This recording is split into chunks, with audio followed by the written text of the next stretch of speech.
یا ایھا الذین آمنوا توبوا الی اللہ توبۃ نصوحا، اہل ایمان رجوع کرو اللہ کی جناب میں، لوٹو پلٹو توبہ کرو، اور وہ توبہ بھی نہایت خالص توبہ۔ یہ توبہ حضرت علی رضی اللہ تعالیٰ عنہ نے ایک مرتبہ دیکھا ایک شخص کو، وہ گردان کر رہا ہے توبہ کی تیزی تیزی سے، فرمایا یہ تو توبۃ المکذبین ہے، جھٹلانے والوں کی توبہ ہے یہ۔ وہ گھبرایا، تو پھر آپ نے فرمایا توبہ وہ ہوتی ہے جس کے ساتھ وہ ساری کیفیات ہو، شدید ترین پشیمانی ہو کہ میں کیا کر بیٹھا ہوں، پھر یہ کہ آئندہ کے لیے عزم مصمم ہو کہ ہرگز دوبارہ یہ کام میں نہیں کروں گا، اور نہایت گڑ گڑا کر اللہ سے اس کی دعا جو ہے اس کی معافی طلب کی جائے۔ یہ قلب کی گہرائیوں سے جب تک یہ توبہ نہیں نکلے گی یہ توبہ نہیں ہے۔ تو توبۃ النصوح، یہ نصح کا لفظ جو آتا ہے عربی زبان میں، یہ ہے کسی شے کے خالص ہونے، کوئی اس میں ملاوٹ نہ ہو۔ توبۃ النصوح، یہ توبۃ النصوحہ، خالص توبہ کرو، دل کے ایک گہرائیوں سے توبہ کرو، اور صمیم قلب سے توبہ کرو، عزم مصمم کے ساتھ توبہ کرو کہ پروردگار جو خطا ہو گئی ہے بخش دے، آئندہ تیرے کسی حکم کے خلاف کوئی حرکت نہیں کروں گا، خاص طور پر وہ خطا جو معین ہے اس کے بارے میں تو تعین کے ساتھ فیصلہ ہو کہ دوبارہ نہیں کروں گا۔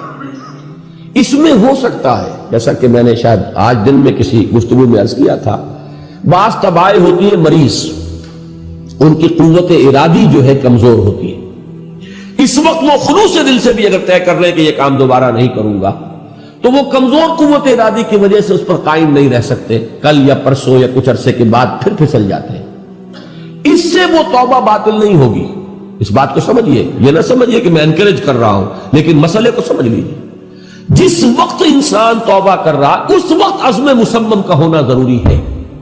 اب یہ اللہ جانتا ہے ہمارے دل کے اندر کے حالات کو، ہماری کیفیات کو، اگر اس وقت عزم مصمم ہے تو توبہ صحیح ہو جائے گی، پھر اگر خطا ہو گئی پھر توبہ کرو، پھر خطا ہو گئی اور پھر توبہ کرو۔ باز آ ہر چہ ہستی باز آ، در کافر و گبر و بت پرستی باز آ، ای درگہ ماں درگہ نومیدی نیست، صد بار اگر توبہ شکستی باز آ۔ اگر 100 مرتبہ بھی توبہ ٹوٹ گئی ہے کوئی پرواہ نہیں، جب تک یہ زندگی کا تسلسل چل رہا ہے، معلم یغرغر، جب تک کہ وہ گھنگرو نہیں بولا ہے آ کر حلق میں، اور نزع اور جان کندنی کا عالم شروع نہیں ہو گیا ہے، اس وقت تک توبہ کا دروازہ کھلا ہوا۔ لیکن جس وقت توبہ کر رہا ہے آدمی، اب یہ آدمی اپنے آپ کو دھوکہ دے لے گا تو دوسری بات ہے، لیکن اللہ جانتا ہے، اس وقت اگر عزم مصمم ہے تو توبہ درست ہو جائے۔ تو جو بھی معاملات ہیں اللہ اور بندے کے مابین، اس میں 3 شرائط ہیں کہ جو علماء نے معین کی ہیں۔ ایک حقیقی پشیمانی، وہ پشیمانی جس کے لیے اقبال کا وہ شعر بہت مشہور ہے جو انہوں نے نوجوانی میں کہا تھا، اور داغ دہلی بھی اس مجلس میں موجود تھے جہاں علامہ نے یہ شعر پڑھا ہے، تو انہوں نے بڑی داد دی تھی کہ میاں اس عمر میں اور یہ شعر یعنی چشم بد دور، وہ یہ داد کا بڑا ایک یعنی بلیغ انداز ہے۔ اور وہ شعر کیا تھا؟ موتی سمجھ کے شان کریمی نے چن لیے، قطرے جو تھے میرے عرق انفعال کے، شرمندگی کے احساس سے پیشانی کے اوپر اگر پسینہ آ گیا ہے، شرمندگی ہے اللہ میں یہ کیا کر بیٹھا، اللہ مجھ سے یہ کیا ہو گیا، تو یہ شرمندگی سے اگر عرق آلود ہو گئی ہے پیشانی، تو اللہ کو یہ اتنی محبوب ہے کہ موتی سمجھ کے شان کریمی نے چن لیے، قطرے جو تھے میرے عرق انفعال کے۔ حدیث میں یہ مضمون آیا ہے، اللہ کو کتنی خوشی ہوتی ہے اپنے بندے کے توبہ سے۔ بائبل کی ایک سٹوری جو ہے دی پروڈیگل سن، جو آپ کو یاد ہوگی کہ ایک شخص کے کئی بیٹے تھے، اکثر جو تھے سارے بڑے فرما بردار، بڑے عمدار، سعادت مند، کام کرنے والے، ایک تھا نٹکھٹ قسم کا شریر، وہ اپنی دولت بھی بٹوا کے لے گیا، اور پھر وہ بہت سال کے بعد آیا ہے تو سخت یعنی فقیری کے اور قلاشی کے عالم میں باپ نے واقعی سب سے توجہ ہٹا کر اپنی ساری محبت کا برکت پھر اس بچے کو بنا لیا، اپنے بیٹے کو۔ تو وہ سعادت مند بیٹے تھے، انہوں نے کہا کہ یہ کیا کیا آپ نے، یہ ایسا اور یہ ایسا اور یہ ایسا اس نے یہ کیا، اور آج آپ پھر اس کے لیے وہی آپ کی محبت جو ہے وہ یہاں پھر اس کے جو ہے شامل حال ہو گئی ہے۔ تو انہوں نے کہا کہ تم دیکھتے نہیں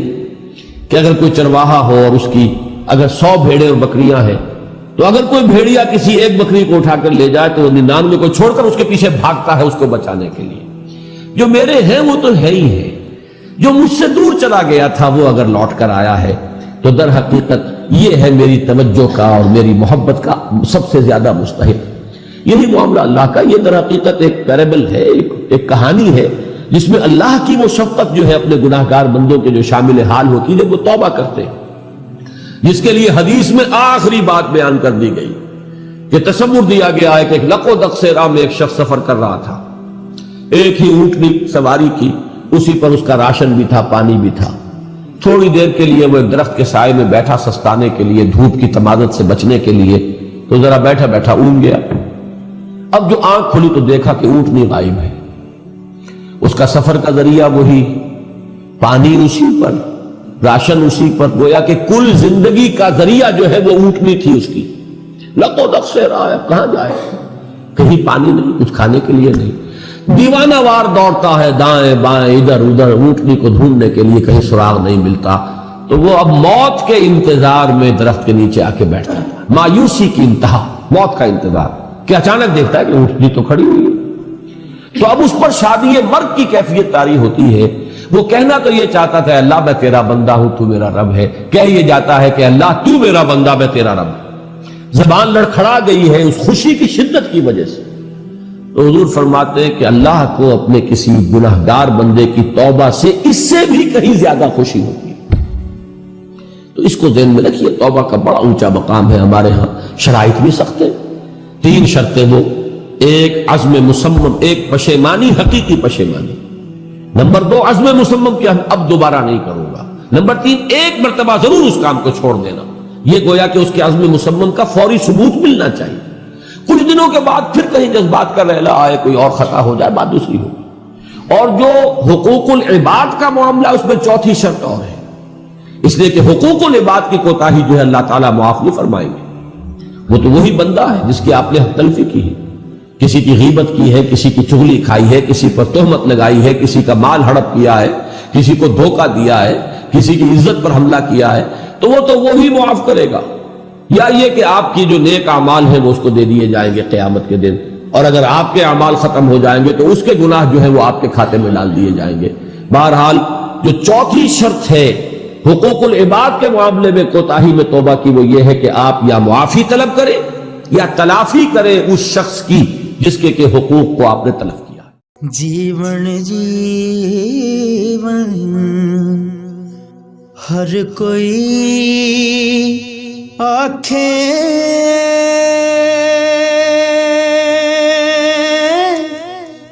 موت کھڑی سر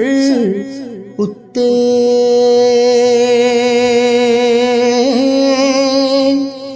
تیرے نالوں لکھ لکھ سونے، خاک اندر جا ستے